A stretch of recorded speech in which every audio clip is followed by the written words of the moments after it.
Kehancuran dolar Amerika, Trump panik diancam BRICS, siapa kuat? Dolar menuju kehancuran. Donald Trump punya banyak masalah jadi presiden. Vladimir Putin tolak proposal damai Donald Trump. Eropa bersiap hadapi perang besar. Zelensky ingin Ukraina dan Rusia berdamai. Putin ungkap sejumlah syarat. Halo sahabat pojok. Minggu ini kita akan menyajikan berita-berita terupdate, aktual, dan berbagi informasi menarik lainnya selama sepekan. Bersama saya Hesti Handayani di program Resum Pojok Negeri Media.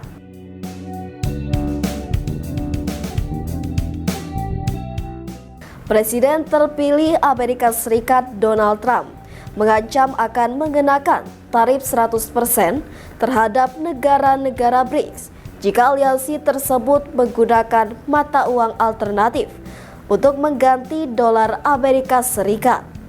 Gagasan bahwa negara-negara BRICS berusaha untuk menjauh dari dolar. Berikut informasi selengkapnya.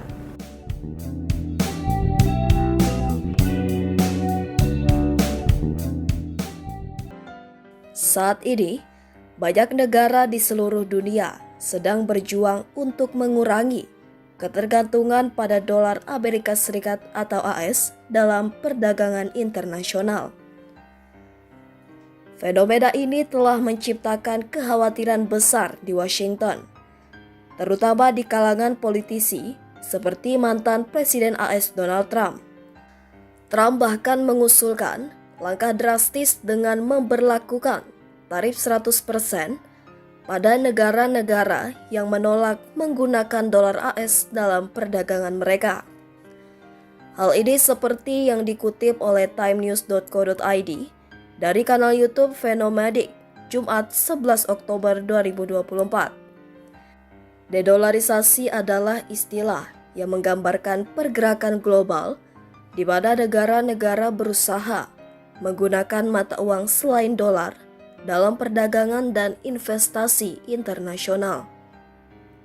Gerakan ini mulai semakin terlihat jelas di berbagai belahan dunia, terutama di kalangan negara-negara yang tergabung dalam BRICS, yakni Brazil, Rusia, India, China, dan Afrika Selatan. Pada konferensi tingkat tinggi BRICS tahun 2023, kelompok ini bahkan mengundang beberapa negara baru seperti Iran, Arab Saudi, dan Uni Emirat Arab untuk bergabung dalam upaya bersama memperkuat dedolarisasi. Meski demikian, tidak semua negara menyambut baik gerakan ini. Contohnya, Argentina, di bawah pemerintahan Presiden sayap kanan Javier Milei, menolak bergabung dengan BRICS meskipun diundang. Sebaliknya, negara-negara seperti Malaysia menunjukkan minat yang besar dan telah mengajukan aplikasi resmi untuk bergabung. Upaya dedolarisasi juga didukung oleh langkah-langkah konkret dari BRICS, termasuk mendirikan Bank Pembangunan Baru atau New Development Bank yang dipimpin oleh mantan Presiden Brazil, Dilma Rousseff. Bank ini bertujuan untuk memberikan pinjaman dalam mata uang selain dolar guna mengurangi dominasi dolar AS dalam sistem keuangan global. China dan Brazil telah menandatangani perjanjian perdagangan tanpa menggunakan dolar, di mana China membeli barang impor dari Brazil menggunakan mata uang Brazil. Pada hari Sabtu, 30 November 2024, Presiden terpilih Donald Trump mengecam kelompok negara pasar berkembang BRICS. Dia bahkan mengancam akan mengenakan tarif 100% jika mereka mencoba menjauh dari dolar Amerika Serikat. Melansir Business Insider, BRICS terdiri dari 9 negara yakni Brasil, Rusia, India, Tiongkok, Afrika Selatan, Mesir, Ethiopia, Iran, dan Uni Emirat Arab. Negara yang terhimpun dalam kelompok ini bertujuan memamerkan kekuatan ekonomi mereka di dunia tempat dolar Amerika Serikat terus berkuasa sebagai mata uang cadangan global terkemuka. Di tengah desakan Rusia agar negara-negara BRICS mengekang dominasi internasional dolar Amerika Serikat, Trump menggunakan platform Truth Social miliknya untuk mengecam langkah tersebut. Gagasan bahwa negara-negara BRICS mencoba menjauh dari dolar sementara kita hanya berdiam diri dan menonton sudah berakhir, tulisnya. Dia menambahkan, kami menuntut komitmen dari negara-negara ini bahwa mereka tidak akan menciptakan mata uang BRICS baru, atau mendukung mata uang lain untuk menggantikan dolar Amerika Serikat yang perkasa atau, mereka akan menghadapi tarif 100% dan harus siap mengucapkan selamat tinggal pada penjualan ke ekonomi Amerika Serikat yang luar biasa. Presiden terpilih itu melanjutkan, mereka bisa mencari orang bodoh lain. Tidak mungkin BRICS akan menggantikan dolar Amerika Serikat dalam perdagangan internasional, dan negara manapun yang mencoba harus mengucapkan selamat tinggal kepada Amerika. Selama pertemuan puncak negara-negara BRICS pada bulan Oktober, Presiden Rusia Vladimir Putin menuduh Amerika Serikat mempersenjatai dolar. Bukan kami yang menolak menggunakan dolar.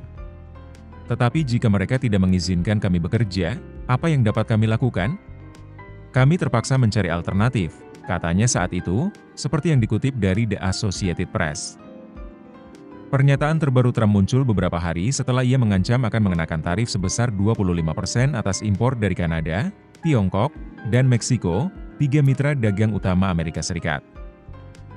Trump mendesak ketiga negara tersebut terkait aliran narkoba dan migran ilegal yang masuk ke Amerika Serikat.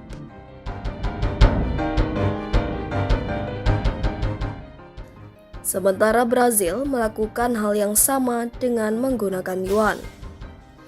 Rusia juga bergerak cepat dalam dedolarisasi perdagangan internasionalnya. Lebih dari 90% perdagangan antara Rusia dan China kini menggunakan rubel dan yuan, bukan dolar. Di Asia Tenggara, 10 negara anggota ASEAN juga mengambil langkah untuk menggunakan mata uang lokal dalam pembayaran lintas negara, dengan Indonesia, Thailand, Malaysia, Singapura, dan Filipina sudah memulai kerjasama ini sejak November 2022. Situasi ini menimbulkan kekhawatiran di AS. Dalam pandangan Trump, dedolarisasi adalah ancaman serius terhadap dominasi ekonomi AS. Dia bahkan mengusulkan tindakan keras, termasuk sanksi berupa tuduhan manipulasi mata uang dan penerapan tarif besar untuk negara-negara yang mencoba mendedolarisasi ekonomi mereka. Fenomena dedolarisasi ini menunjukkan bahwa dunia tidak lagi didominasi oleh sistem keuangan berbasis dolar seperti di era 1980-an. Ekonomi China kini menjadi yang terbesar di dunia dengan produk domestik bruto atau PDB mencapai 35 triliun dolar AS dalam paritas daya beli. Diikuti oleh AS dengan 28,8 triliun dolar AS dan India di tempat ketiga dengan 14,6 triliun dolar AS. Dalam konteks ini, kekuatan ekonomi dari negara-negara BRICS dan negara-negara yang terlibat dalam dedolarisasi terus meningkat. Meskipun dolar AS masih mendominasi perdagangan internasional dan cadangan devisa global, gerakan dedolarisasi ini menjadi bukti bahwa banyak negara kini mencari alternatif untuk sistem berbasis dolar yang selama ini memberikan keuntungan besar bagi AS.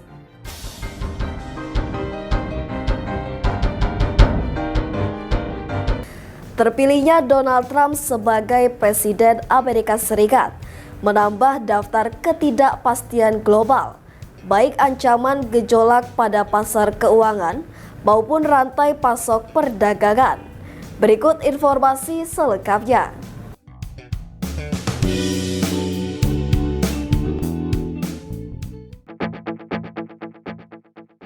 Saat ini banyak negara di seluruh dunia sedang berjuang untuk mengurangi ketergantungan pada dolar Amerika Serikat dalam perdagangan internasional. Fenomena ini telah menciptakan kekhawatiran besar di Washington, terutama di kalangan politisi seperti mantan Presiden Amerika Serikat Donald Trump. Trump bahkan mengusulkan langkah drastis dengan memberlakukan tarif 100% pada negara-negara yang menolak menggunakan dolar Amerika Serikat dalam perdagangan mereka. Dedolarisasi adalah istilah yang menggambarkan pergerakan global, di mana negara-negara berusaha menggunakan mata uang selain dolar dalam perdagangan dan investasi internasional. Gerakan ini mulai semakin terlihat jelas di berbagai belahan dunia, terutama di kalangan negara-negara yang tergabung dalam BRICS, Brazil, Rusia, India, Cina, dan Afrika Selatan. Pada konferensi tingkat tinggi BRICS tahun 2023, kelompok ini bahkan mengundang beberapa negara baru seperti Iran, Arab Saudi, dan Uni Emirat Arab untuk bergabung dalam upaya bersama memperkuat dedolarisasi. Meski demikian, tidak semua negara menyambut baik gerakan ini. Contohnya, Argentina, di bawah pemerintahan Presiden sayap kanan Javier Milei, menolak bergabung dengan BRICS meskipun diundang. Sebaliknya, negara-negara seperti Malaysia menunjukkan minat yang besar dan telah mengajukan aplikasi resmi untuk bergabung. Upaya dedolarisasi juga didukung oleh langkah-langkah konkret dari BRICS, termasuk mendirikan Bank Pembangunan Baru atau New Development Bank yang dipimpin oleh mantan Presiden Brazil Dilma Rousseff. Bank ini bertujuan untuk memberikan pinjaman dalam mata uang selain dolar guna mengurangi dominasi dolar Amerika Serikat dalam sistem keuangan global. Cina dan Brazil telah menandatangani perjanjian perdagangan tanpa menggunakan dolar, di mana Cina membeli barang impor dari Brazil menggunakan mata uang Brazil. Wacana pemekaran wilayah total jadi 13 provinsi dan berikut daftarnya. Sementara Brazil melakukan hal yang sama dengan menggunakan yuan. Rusia juga bergerak cepat dalam dedolarisasi perdagangan internasionalnya. Lebih dari 90% perdagangan antara Rusia dan Cina kini menggunakan rubel dan yuan, bukan dolar. Di Asia Tenggara, 10 negara anggota ASEAN juga mengambil langkah untuk menggunakan mata uang lokal dalam pembayaran lintas negara, dengan Indonesia, Thailand, Malaysia, Singapura, dan Filipina sudah memulai kerjasama ini sejak November 2022. Situasi ini menimbulkan kekhawatiran di Amerika Serikat. Dalam pandangan Trump, dedolarisasi adalah ancaman serius terhadap dominasi ekonomi Amerika Serikat. Dia bahkan mengusulkan tindakan keras, termasuk sanksi berupa tuduhan manipulasi mata uang dan penerapan tarif besar untuk negara-negara yang mencoba mendedolarisasi ekonomi mereka. Fenomena dedolarisasi ini menunjukkan bahwa dunia tidak lagi didominasi oleh sistem keuangan berbasis dolar seperti di era 1980-an. Ekonomi Cina kini menjadi yang terbesar di dunia dengan produk domestik bruto atau PDB mencapai 35 triliun dolar Amerika Serikat dalam paritas daya beli. Diikuti oleh Amerika Serikat dengan 28,8 triliun dolar Amerika Serikat dan India di tempat ketiga dengan 14,6 triliun dolar Amerika Serikat. Dalam konteks ini, kekuatan ekonomi dari negara-negara BRICS dan negara-negara yang terlibat dalam dedolarisasi terus meningkat. Meskipun dolar Amerika Serikat masih mendominasi perdagangan internasional dan cadangan devisa global.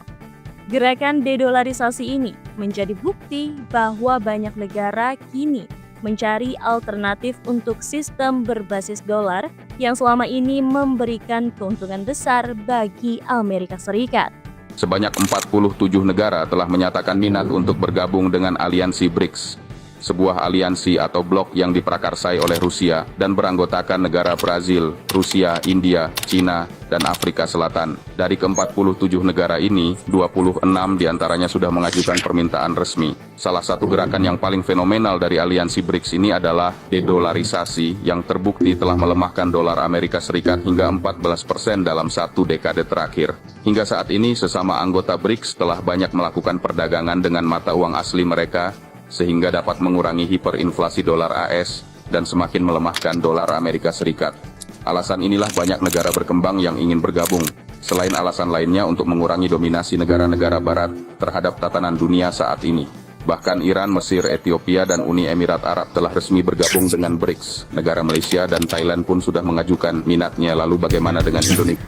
Presiden Rusia Vladimir Putin dilaporkan menolak isi proposal perdamaian Rusia-Ukraina yang diusulkan oleh Presiden terpilih Amerika Serikat. Pasalnya AS tidak setuju untuk mencabut dukungannya terhadap Ukraina. Berikut informasi selengkapnya.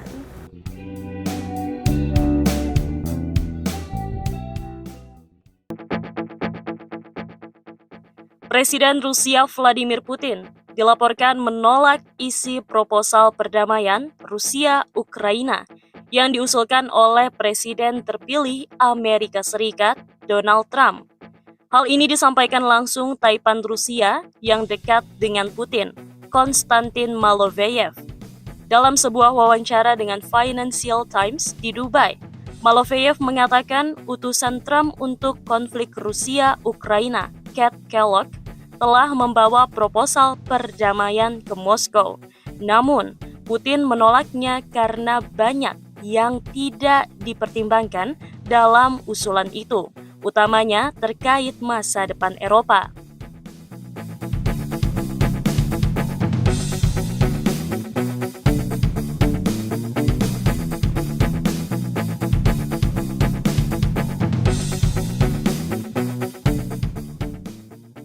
Maloveyev kemudian melanjutkan bahwa Trump hanya bisa mengakhiri konflik jika ia membatalkan keputusan Washington tentang penggunaan senjata jarak jauh Amerika Serikat di Ukraina dan menyingkirkan Presiden Volodymyr Zelensky dari jabatannya. Setelah itu, ia lalu menyebut Trump dapat bertemu Putin untuk membahas isu global.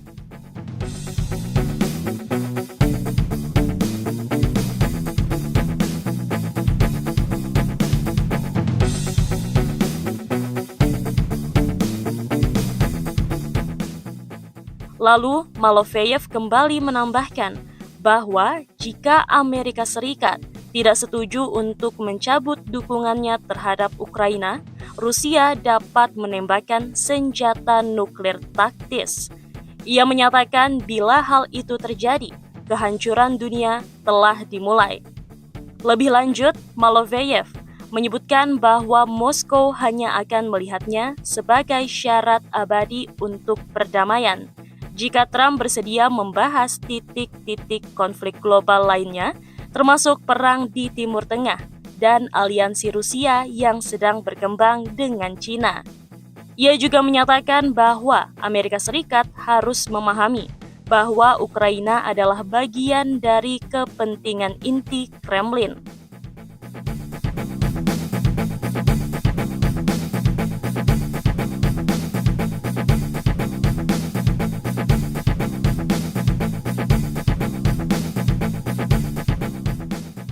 Dalam sejarah dunia, satu-satunya negara yang pernah melawan Amerika Serikat dalam berebut titel negara superpower cuman Uni Soviet. Nah, meskipun sekarang Uni Soviet itu telah bubar, negara anakannya itu Rusia sepertinya nggak mau kalah. Negara beruang merah ini kerap kali menentang Amerika seperti apa yang terjadi di Ukraina. Meski telah diancam boikot sana-sini, Rusia tidak gentar. Keberanian Rusia ini tentu bukan tanpa sebab, karena secara kekuatan militer, Rusialah yang sekarang membayangi Amerika Serikat. Dari situs globalfirepower.com yang mengurutkan kekuatan militer seluruh negara di dunia, Rusia sekarang menempati posisi kedua dan cuma dikalahkan oleh Amerika Serikat. Menariknya, kekuatan mereka ini pun terpaut sangat tipis. Power Index Amerika berada di skor 0,0712, sedangkan Rusia berada di 0,0714. Nah, perbedaan indeks ini emang menarik, apalagi kalau kita melihat jumlah uang yang mereka gelontorkan untuk militernya. Rusia cuma menghabiskan 82,6 miliar US dollar atau 1,24 kuadriliun. Sedangkan Amerika mengeluarkan hampir 10 kali lebih besar di angka 761 miliar dolar atau 11,55 kuadriliun rupiah. Jadi secara indeks kekuatan, jika uang jadi faktor utama, Harusnya Amerika Serikat menang jauh. Baik, dengan uang yang mencapai 1,24 kuadriliun tadi, Rusia membiayai beragam hal, salah satunya untuk personil militer mereka. Dari pencatatannya, Rusia memiliki total personil yang mencapai 1.330.900 personil, yang terbagi atas personil aktif sebanyak 830.900, personil cadangan 250.000, dan paramiliter 250.000. Jika dibandingkan dengan populasinya, total personil Rusia cuma 0,9% dari total populasi mereka yang mencapai 142 juta jiwa. Kemudian, perbandingannya dengan pria berumur 16 hingga 49 tahun yang harus siap angkat senjata sebesar 2,8%, di mana penduduk usia matang Rusia mencapai 46,5 juta jiwa. Jadi, kalau masalah tambahan personil darurat dari warga sipil itu bukan masalah bagi Rusia. Dari personil, mari kita maju untuk melihat kekuatan alutsista dari Rusia yang juga dikenal sebagai produsen alutsista kelas kakap di dunia. Ayo kita mulai dengan membahas Angkatan Darat dulu. Di bagian ini, data menunjukkan kalau Rusia memiliki 12.566 tank utama, 151.641 kendaraan lapis baja, 10.911 penembak artileri, dan 3.887 peluncur roket. Sebagai negara yang memiliki daratan yang begitu luas dan batas negara yang sangat banyak, Rusia melengkapi alutsista darat mereka dengan sangat mumpuni. Salah satu contohnya adalah tank terkuat mereka yaitu T-14 Armata. Tank generasi keempat ini memiliki senjata utama 2A-82-1M 125 mm smoothbore cannon yang mampu menembakkan 48 peluru, di mana 32 diantaranya telah diisi dalam autoloader. Di masa depan, T-14 Armata bakal lebih ngeri lagi, karena akan dilengkapi dengan senjata utama 2A-83 152 mm smoothbore tank gun yang mampu menembakkan proyektil mutakhir di kecepatan 1980 meter per detik dengan jarak tembak 2 km. Dengan kemampuan ini wajar jika T-14 Armata mendapat julukan monster darat. Selain T-14 Armata, ada juga BMPT Terminator. Alutsista yang telah mengabdi sejak tahun 2002 ini dikenal sebagai mimpi buruk tank dalam medan tempur. Dengan senjata utama 4 peluncur roket ATAK GWS, kendaraan tempur ini mampu untuk menaklukkan tank sekelas M1A2 Abrams milik Amerika Serikat. Nah, kedua alutsista angkatan darat dari Rusia ini juga baru saja menggemparkan dunia karena terbukti diturunkan untuk konflik di Ukraina. Menyusul terpilihnya Trump sebagai Presiden Amerika Serikat, Presiden Volodymyr Zelensky memutuskan untuk mengakhiri perang dengan Rusia tahun depan. Sementara itu, Presiden Rusia Vladimir Putin mengatakan dia hanya akan menerima perundingan damai jika Kiev menyerahkan wilayah di Ukraina yang kini diduduki Moskow. Berikut informasi selengkapnya.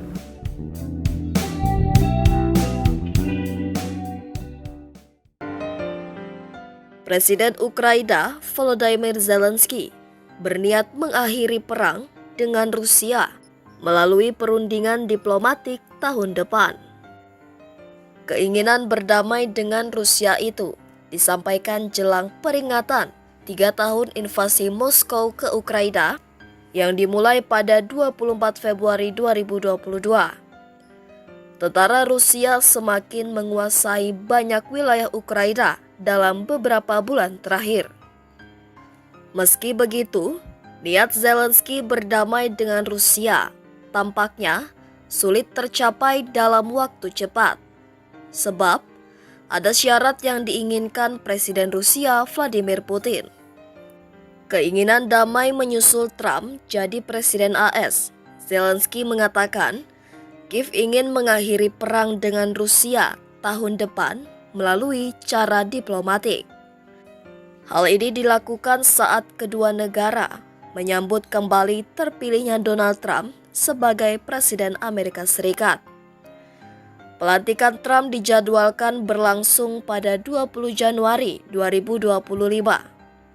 Zelensky meyakini perang akan berakhir lebih cepat daripada yang seharusnya terjadi begitu Trump menjadi Presiden Amerika Serikat.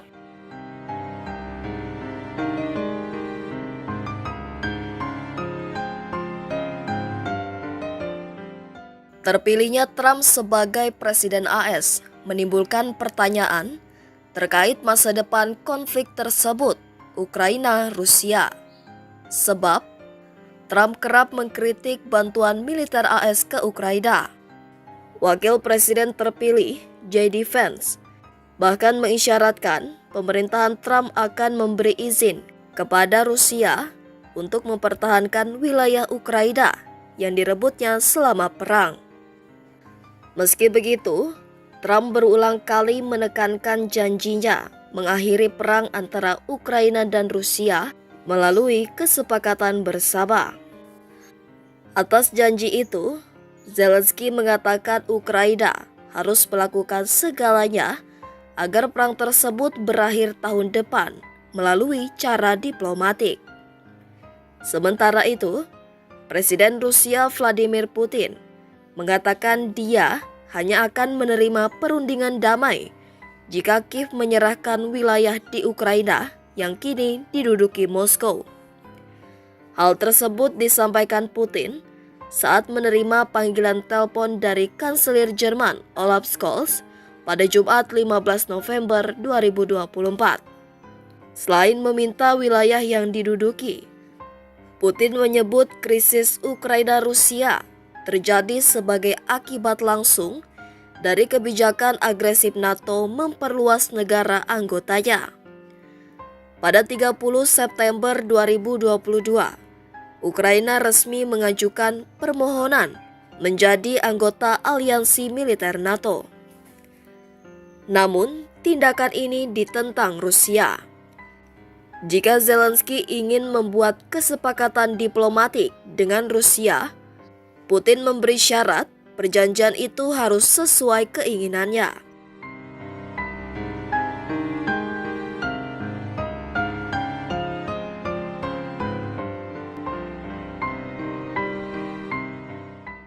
Rusia tak ingin gencatan senjata dengan Ukraina saat ini, sebab Moskwa meyakini hal itu hanya akan dimanfaatkan Barat untuk memasok kembali senjata ke Kiev. Menteri Luar Negeri Rusia Sergei Lavrov pada Senin 2 Desember 2024 menuduh negara-negara Barat menginginkan gencatan senjata di Ukraina agar mereka dapat mempersenjatai Kiev dengan senjata canggih. Isu gencatan senjata atau kesepakatan damai antara Rusia dan Ukraina kembali mencuat setelah kemenangan Donald Trump dalam pemilu AS 2024. Dalam sebuah pertemuan di Moskwa dengan Menlu Hongaria, Lavrov mengatakan Barat mulai mendorong gencatan senjata untuk memberikan Ukraina kesempatan untuk mendapatkan pasukan senjata jarak jauh modern. Melansir dari AFP, Lavrov menegaskan upaya tersebut bukanlah solusi perdamaian. Pernyataan Lavrov muncul setelah Kanselir Jerman Olaf Scholz melakukan kunjungan mendadak ke Kiev untuk berbicara dengan Presiden Ukraina Volodymyr Zelensky. Scholz menjadi pemimpin besar Barat pertama yang mengadakan pembicaraan langsung dengan Presiden Rusia Putin dalam lebih dari 1 tahun terakhir pada bulan lalu.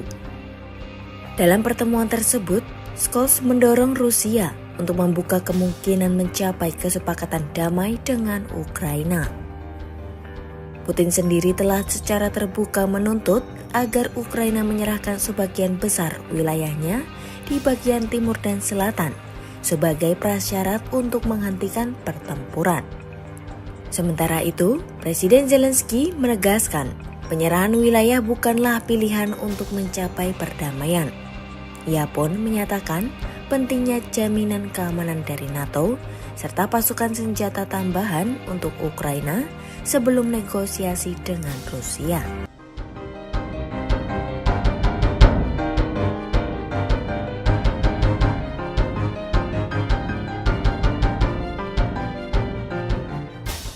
Zelensky telah menyatakan penolakan terhadap persyaratan Putin yang akan berdamai jika Ukraina memberikan wilayah yang dikuasai Rusia selama perang.